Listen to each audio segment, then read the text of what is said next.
আপনারা এটাও দেখেছেন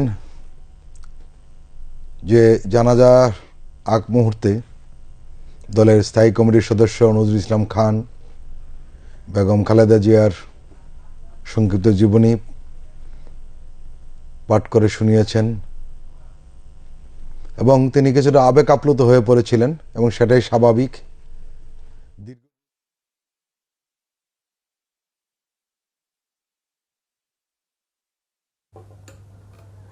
এই মুহূর্তে আমরা যে বিষয়টি দেখলাম, বিএনপি চেয়ারপারসন বেগম খালেদা জিয়ার জানাজার নামাজ অনুষ্ঠিত হলো। তার জানাজার নামাজ পড়ালেন জাতীয় মসজিদ বায়তুল মোকাররমের খতিব মুফতি মোহাম্মদ আব্দুল মালেক। এবং আমরা এই মুহূর্তে যেটি দেখতে পাচ্ছি যে ইসলামিক বক্তা মিজানুর রহমান আজহারি তিনিও আসলে খাটিয়া তুলে নিচ্ছেন বেগম খালেদা জিয়ার,